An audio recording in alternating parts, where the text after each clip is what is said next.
Doctor was in a coma and woke up after a child handed him a mysterious drawing.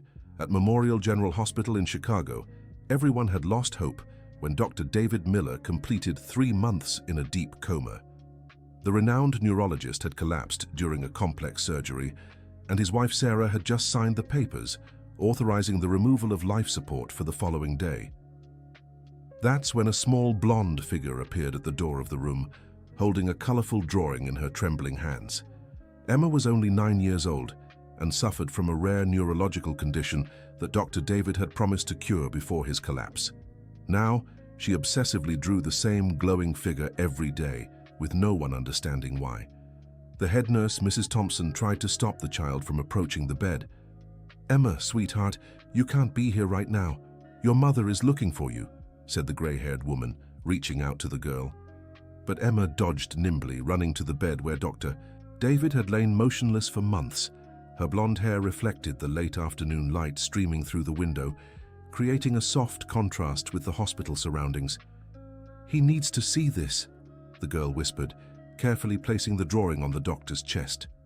The paper showed a bright figure surrounded by vibrant colors, orange, blue, and gold, blending to form a silhouette that seemed to emit light. It was identical to the doll Dr. David's daughter had drawn years earlier, a detail no one but him knew. Sarah Miller entered the room at that moment, her eyes still red from crying. At 55, she carried the weight of a decision that had tormented her for days. Seeing the child there of all times felt like a punch to the gut. "What is this girl doing here?" she asked, her voice choked. "Please, someone remove her immediately." But before any nurse could move, the monitors beside the bed began emitting unusual sounds. The numbers on the screens fluctuated subtly but noticeably to the trained eyes of the medical staff. Dr. Michael Johnson, David's colleague of over 20 years, approached the machines with a furrowed brow. "Strange. There's a change in his brain patterns," he murmured, adjusting his glasses to see the data more clearly. Emma didn't move.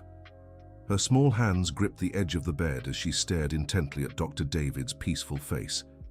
"Dr. David, you promised we'd finish our story," the girl whispered, "about the princess who found the light in the dark castle." Sarah felt a tightness in her chest. Princess? Dark castle? Her husband had never shown interest in children's stories.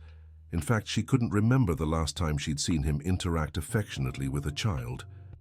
Dear listener, if you're enjoying the story, take a moment to like and especially subscribe to the channel.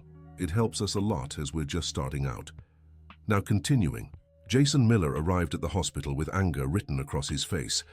At 32, David's eldest son carried deep resentment toward his father.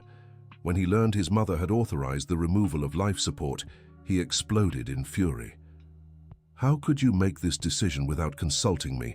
he shouted in the hallway, drawing curious glances from other visitors. "Jason, please don't make a scene," Sarah pleaded. "It's been 3 months with no sign of improvement. The doctors said—" "The doctors could be wrong," the young man interrupted, running his hands through the brown hair he'd inherited from his father. "You've always given up on him too easily, Mom." The accusation cut Sarah like a blade. For years she'd tried to hold the family together while David obsessively devoted himself to work. The sleepless nights waiting for him to come back from the hospital, the cold dinners, the missed celebrations, all of it had created a chasm between them. "It's not fair to say that," she retorted, tears welling up again. "You have no idea what I've been through all these years." Jason was about to respond when he noticed little Emma still in the room. The girl watched the argument with wide, frightened eyes. "Who is she?" he asked, softening his tone. "One of his patients," Sarah answered. "I don't know how she got in here." It was then that Emma spoke up, her childlike voice echoing through the silent hallway. "Dr. David used to visit me every night to tell me stories. He said I was special because I could see colors other people couldn't." The revelation left both Jason and Sarah speechless. David visiting patients at night, telling stories. That didn't match the cold, distant man they knew. "You must be confusing him with another doctor, sweetheart," Sarah said, crouching to the girl's height. "No, I'm not," Emma insisted, shaking her head. "He always cried when he talked about his daughter who went to heaven. He said she liked to draw princesses of light, just like me. The silence that followed was deafening. Sarah pressed a hand to her chest, feeling her heart race. The daughter they had lost. David never spoke about Olivia, never. Not even on the anniversary of her passing. Jason looked at his mother with a different expression. For the first time in years, there was something other than anger in his eyes. "Mum, did we really know Dad at all?" Inside the room, Dr. Michael continued monitoring David's vital signs. The changes were subtle but consistent. Every time the girl spoke, there was a measurable neurological response. "I need to review his records," he murmured to himself, heading toward the medical files. What he found in the dusty drawers of David's office left him stunned. There were detailed notes about dozens of pediatric patients, many treated free of charge, special prescriptions, schedules for nighttime visits, and observations that went far beyond medical concerns. Emma shows significant improvement when engaged in creative activities. Suggest drawing sessions as complementary therapy. Child reports frequent nightmares. Storytelling before sleep has reduced episodes. Remember to bring new colored pencils next visit. Hers are worn from so much use. Dr. Michael flipped through page after page, uncovering a side of David even he, his professional partner for decades, had never known. Here was documented a dedication that transcended traditional medicine. Returning to the room, he found Emma still by the bed, now softly humming a gentle melody. Sarah and Jason watched in silence, both struggling to process the recent revelations. "That song," Sarah murmured, recognizing the tune. "Olivia used to sing it when she was little." "Dr. David taught it to me," Emma explained simply. "He said it belonged to the princess he loved most in the whole world." Tears streamed down Sarah's face before she could stop them. For the first time in 20 years, someone was talking about Olivia naturally, tenderly, without the weight of the loss that had always haunted David. Jason stepped closer to the bed, and for the first time since childhood, took his father's hand. The skin was warm but unresponsive. Still, something inside him settled. "Dad, if you can hear me, I'm sorry for holding on to so much anger," he whispered. "I didn't know you carried so much pain alone." At that moment, as if in response to his son's words, David took a deeper breath. It was subtle, almost imperceptible, but Emma noticed immediately. "He heard," the girl said with a smile. "Dr. David always listens. He was just sleeping very deeply because he was tired of carrying the sadness alone." Dr. Michael checked the monitors again. This time, the changes were more evident. The brain activity showed patterns he hadn't seen in months. "Mrs. Sarah," he called, "I need to speak with you about the papers you signed." "What happened?" she asked, alarmed. "I think we should wait a few more days before making any final decisions." That night, against all hospital protocols, Emma managed to convince her mother, Rebecca, to let her stay a few extra hours in Dr. David's room. Nurse Thompson, who had witnessed the extraordinary events of the day, turned a blind eye. Rebecca Wilson was a simple woman, a cleaner at the very same hospital. She knew better than anyone how Dr. David had changed her daughter's life. When Emma was diagnosed with a neurological condition that other doctors considered incurable, David not only took on the case, but refused to charge anything for the treatments. "My daughter talks about the doctor day and night," Rebecca confessed to Sarah as they watched Emma draw another glowing figure. "She says he has a giant's heart hidden inside his chest." Sarah observed the girl carefully. Emma drew with impressive concentration for her age, using colors that blended harmoniously on the paper. Every stroke seemed purposeful. "May I ask, since when has she been making these drawings?" "It started right after the doctor fell into a coma," Rebecca replied. "Every day she asks to come here, and every day she draws the same thing. When I ask what it is, she just says it's the light that will bring the doctor back." Jason had stayed at the hospital, even after visiting hours. He was sitting in the waiting room scrolling through his phone when he decided to walk the halls. That's how he discovered something that would forever change his perception of his father. In the pediatric wing, he found an entire wall covered in children's drawings. At the center, a golden plaque read, "Dr. David's Gallery, where art meets healing." A younger nurse he didn't recognize approached him. "You're Dr. David's son, right?" she asked with a sad smile. "I recognized your eyes. You both have the same kind gaze." "Kind?" Jason almost laughed at the irony. "I think you've mistaken me for someone else." "Impossible," the nurse insisted. "Your father is a legend here in this wing. Over the last 5 years, he funded treatment for more than 50 underprivileged children. Always in secret, always demanding absolute confidentiality." Jason felt the ground give way beneath him. 50 children. How had he known nothing about this? But he never talked about his work at home, because he made a point of keeping things separate, the nurse explained. He said he didn't want to turn the children's suffering into dinner table conversation, that you, his family, deserved moments of peace. Piece by piece, Jason began assembling a puzzle that revealed a man completely different from the one he thought he'd known his whole life. The absent, cold, workaholic father had actually been channeling his pain over losing Olivia into a mission to save other children. He returned to the room with a heart heavy with remorse. He found Emma showing her newest drawing to Sarah. This time the glowing figure wasn't alone. There were 2 other shapes beside it, one larger and one smaller. "This is Dr. David in the middle," the girl explained, pointing to the central figure. "This is his wife and this is his son. They're meeting again after being lost for so long." Sarah choked up. How could this child know about the family's estrangement? How could she capture in a simple drawing the essence of 20 years of fractured relationships? "Emma, where did you learn to draw like this?" asked Jason, genuinely impressed. "Dr. David taught me. He said that when you draw from the heart, you can see things your eyes alone can't." That night, a storm hit Chicago. The thunder echoed through the hospital corridors, and the rain pounded hard against the windows. Around 3 in the morning, a power outage left the entire floor in dim light. The emergency generators worked perfectly for the medical equipment, but the general lighting was reduced. In David's room, only the soft glow of the monitors cut through the darkness. It was in this almost mystical atmosphere that something extraordinary happened. Sarah, Jason, and Emma were gathered around the bed when they began sharing memories that had been locked away for years. "I remember the time he spent the whole night putting together her dollhouse," Sarah said to Jason, referring to Olivia. "You were 5 and stayed awake just to help hold the small pieces. He let me stick the window decals," Jason recalled with a nostalgic smile. "Said I had the hands of an engineer."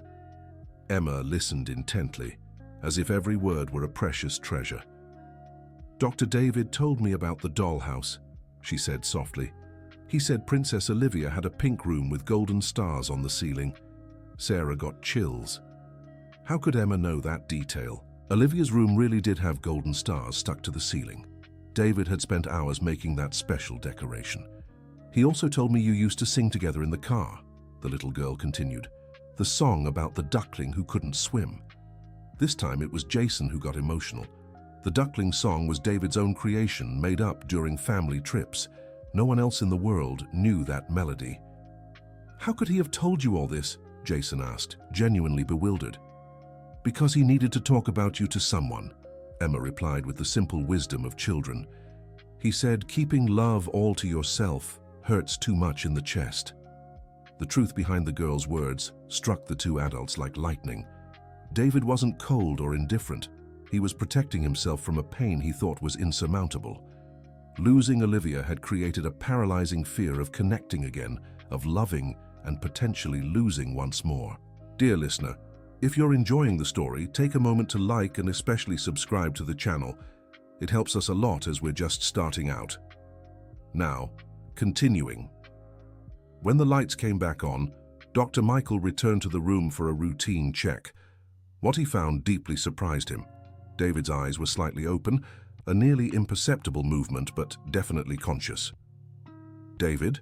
he called softly. "Can you hear me?" There was no verbal response, but David turned his gaze toward the voice. It was the first clear sign of awareness in 3 months. "My God," Sarah whispered, quickly moving closer. David? Sweetheart, are you waking up? David's eyes moved toward his wife, then to Jason, and finally settled on Emma. The little girl was holding her latest drawing, a family gathered under a tree full of light. Emma was the first word to leave David's lips, weak but audible. The child smiled with a joy that lit up the entire room. I knew you'd come back, Dr. David. Princess Olivia told me in a dream that you were just resting until you found your way back home. Tears streamed down David's face. For the first time in 20 years, someone had mentioned his daughter's name without him falling apart inside.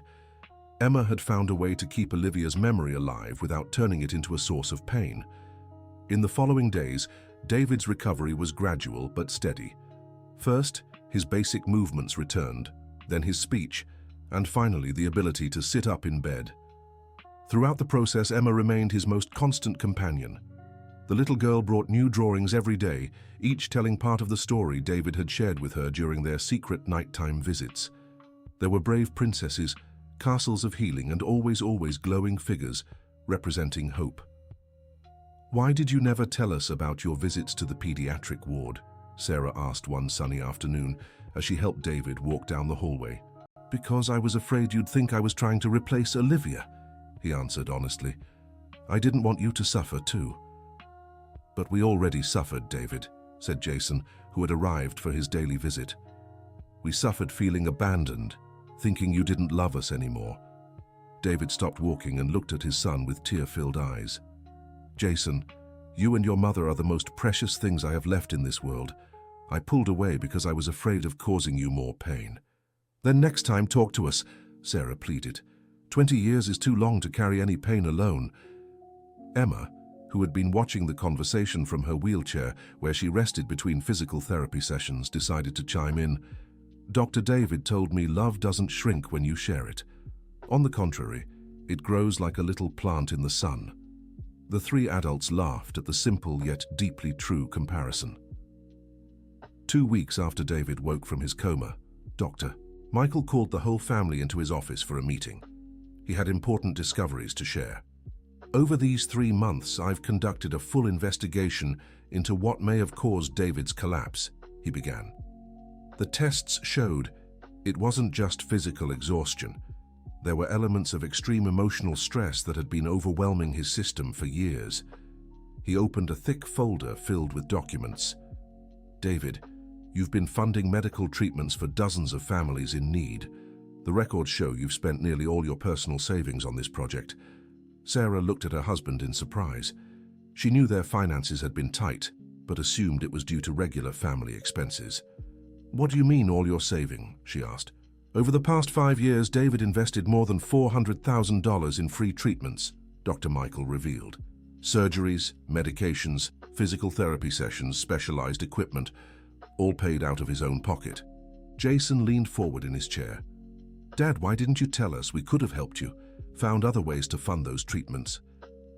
"Because it was my way of honoring Olivia's memory," David admitted. "Every child I could heal felt like mending a small piece of the pain I carried for not being able to save her."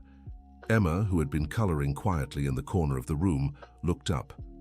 "But Dr. David, you saved lots of little princesses and princes. Olivia must be really proud up in heaven." The simplicity of the girl's observation brought David a peace he hadn't felt in decades. Maybe Emma was right. Maybe Olivia really was proud.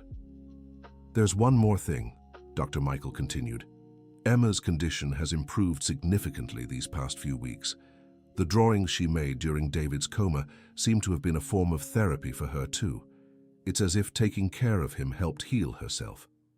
Rebecca, who was present at the meeting, began to cry. "Dr. Michael, does this mean my daughter is going to be okay?" "The latest tests show neurological improvement that exceeds our most optimistic expectations," he replied with a smile. "I can't promise a complete cure, but the prognosis is much more favorable than we imagined." David felt an emotion he hadn't experienced in years, the pure joy of seeing a child being saved.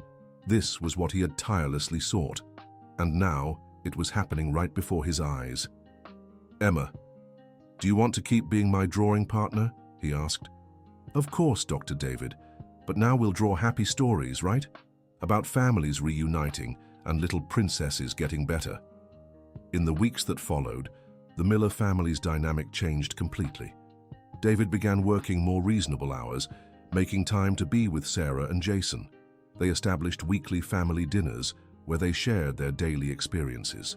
Jason decided to get involved in his father's philanthropic project, using his business knowledge to organize a non-profit that could continue the work in a more structured way. "If we are going to help children, let's do it right," he said during a family meeting, with transparency, planning, and sustainability. Sarah smiled genuinely for the first time in years. She saw the man she had fallen in love with decades ago emerging from the ashes of grief that had consumed him for so long. "You know what I miss the most?" she confessed one evening as they walked hand in hand through the hospital garden. "Your laughter. You used to laugh so much when we were young." "I had forgotten how to laugh," David admitted. "Emma reminded me that it's possible to be grateful for the joy we shared with Olivia instead of only mourning her loss." The relationship between father and son also underwent a profound transformation. Jason began accompanying David on his visits to the pediatric ward, discovering a world of little heroes fighting illness with a courage that inspired him. "Dad, those kids see you as a superhero," Jason remarked after spending an entire afternoon listening to the young patients' stories. "And Emma taught me that being a superhero doesn't mean being perfect," David replied. "It means getting back up every time you fall and using your strength to help others rise too." Dear listener, if you're enjoying the story, don't forget to like and especially subscribe to the channel. It helps us a lot as we're just starting out. Now, continuing. 3 months after David's awakening, the hospital held a small ceremony to officially open the Emma Olivia Gallery, a space dedicated to the drawings of young patients. The idea had come from Emma herself, who wanted all the children to have a special place to display their art. "When you're sick, drawing helps you remember there's still beauty in the world," the little girl explained to the guests.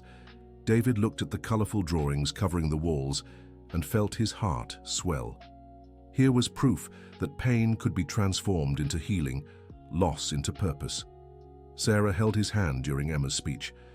"Olivia would be proud," she whispered. "She is proud," David corrected. "Emma taught me that love doesn't end when someone leaves. It just changes form." During the ceremony, an emotional surprise awaited the family. Dr. Michael announced that Emma's condition had improved so much that she would be the first patient officially declared cured using the experimental protocol David had developed. "It's impossible to separate the medical healing from the emotional healing that happened here," Dr. Michael said. "Emma didn't just recover physically, she helped heal an entire family." Rebecca couldn't hold back her tears of joy. "Your daughter, who had been given no hope by other doctors, was now completely healthy and had even been responsible for a miracle that transcended traditional medicine." "Dr. David, how can I thank you for everything you've done for us?" she asked. "By letting Emma continue to be the special light that she is," David replied, "and by giving me the privilege of watching her grow." That night, the Miller family gathered at home for the first time since the accident. It was an ordinary Thursday, but for them it marked a new beginning. Emma had given David one last special drawing, a giant tree with deep roots and branches stretching toward the sky. At the base of the tree, 3 figures embraced, and high up in the branches, a tiny shining star watched over the scene. "This is the family tree," the little girl explained. "The roots are the good memories you've made together. The branches are the future you'll still build. And the little star is Olivia, who will always be watching over you." David hung the drawing on the living room wall, in the place of honor where only formal photographs had once been. There was the visual representation of everything they had learned, that love survives loss, that families can rebuild, and that sometimes the deepest lessons come from the purest hearts. Jason raised a toast with orange juice, Olivia's favorite drink. "To our family," he said, lifting his glass. "To second chances and the angels who appear when we need them most. To Emma," Sarah added, "who taught us that healing isn't about forgetting, but remembering with love. To Olivia," David finished, who sent us a gift in the form of a little girl to remind us that love never ends. It only transforms. Months later, the non-profit Healing Princesses and Princes, founded by the Miller family in partnership with the hospital, had already helped over 100 underprivileged children. Emma became the official ambassador of the project, visiting new patients and teaching therapy through drawings. David had found the perfect balance between his medical calling and his family life. His afternoons were dedicated to his patients, but his evenings belonged to Sarah and Jason. And every Saturday was reserved for Emma, who remained his special partner for stories and drawings. "Dr. David," Emma said one of those special afternoons, "do you want to know a secret?" "Of course, little one, what is it?" "That night at the hospital, when I put the drawing on your chest, I wasn't alone." David raised his eyebrows, curious. "What do you mean?" "There was a blonde girl beside me, just like in the photos you showed me. She said she was Olivia, and that it was time for her daddy to stop suffering alone." David felt his eyes fill with tears. It didn't matter whether it had been a dream, imagination, or something beyond human understanding. What mattered was that Emma had been the instrument for him to find peace. "And what else did she say?" he asked softly. "That real love doesn't hurt, it heals. And that she was so happy because her daddy was finally going to smile again." That afternoon, as they walked through the hospital garden, David looked at Emma and saw not just the brave child who had saved his life, but also a symbol of hope for all families going through difficult times. The little girl who had sneaked into his room with a mysterious drawing had become so much more than a healed patient. She was living proof that miracles happen when people open themselves to love and the possibility of healing. A year after David's awakening, the hospital organized a symposium on art therapy in pediatrics, based on the protocol developed from their experience with Emma. Doctors from across the country came to learn about the method that combined traditional treatment with creative expression. David presented the main case but made sure to share the stage with Emma, who explained to the audience of doctors how the drawings helped her talk to the illness.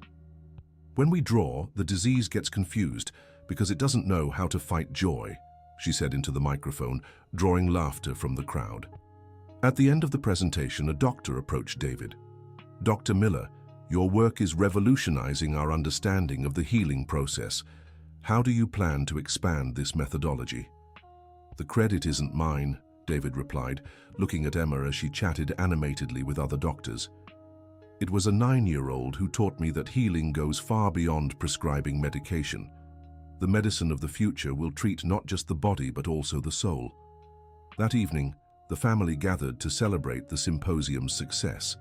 Emma had prepared a special surprise, a handmade book containing all the drawings she'd made during her illness, each accompanied by a short story. "This is for you to keep forever," she said, handing the book to David. "So you never forget that even in the darkest times, there's always light waiting to be found." David flipped through the colorful pages, reliving every moment of the journey that had brought them there. On the last page, he found a message written in Emma's careful handwriting. "To the most special family in the world, thank you for teaching me that family isn't just who you're born with, but also who chooses to stay with you. You healed me just as much as I healed you. With endless love, Emma, the princess who found her light." Jason read the message aloud, and everyone fell silent for a moment, absorbing the depth of the girl's words. "Emma," Sarah said, "do you want us to be your heart family?" The girl's eyes sparkled like stars. "Can I call you Grandpa David, Grandma Sarah, and Uncle Jason?" "Of course you can, my princess," David replied, hugging her tenderly. In that embrace, a circle that had begun 3 years earlier was completed. When a sick child had met a doctor wounded by loss, 2 broken hearts had healed each other and, in the process, restored an entire family. Years later, when Emma was already a healthy and bright teenager, she still visited the hospital regularly as a volunteer. She taught other children to turn their fears into colorful drawings, carrying on the healing legacy that had begun with a simple piece of colored paper placed on the chest of a man in a coma. David, now a recognized expert in pediatric art therapy, never tired of telling the story of how a 9-year-old girl had taught him the most important lesson of his career, that the most powerful medicine comes from the heart. And whenever someone asked about the secret of his revolutionary method, he'd smile and point to the wall where Emma's first drawing still hung, a luminous figure surrounded by vibrant colors, representing the hope that should never be abandoned. Healing, he'd say, happens when we can see the light even in the deepest darkness. And sometimes it's the youngest eyes that show us where that light is hidden. The end. Now tell me what you thought of this story and where you're watching from. If you have something special to share with us, leave your heartfelt words in the comments. Do you believe David made the right choices by isolating himself from his family to protect them from pain? We'd love to read your thoughts. Thank you so much for being here. Don't forget to like and, most importantly, subscribe to the channel so you don't miss other touching stories.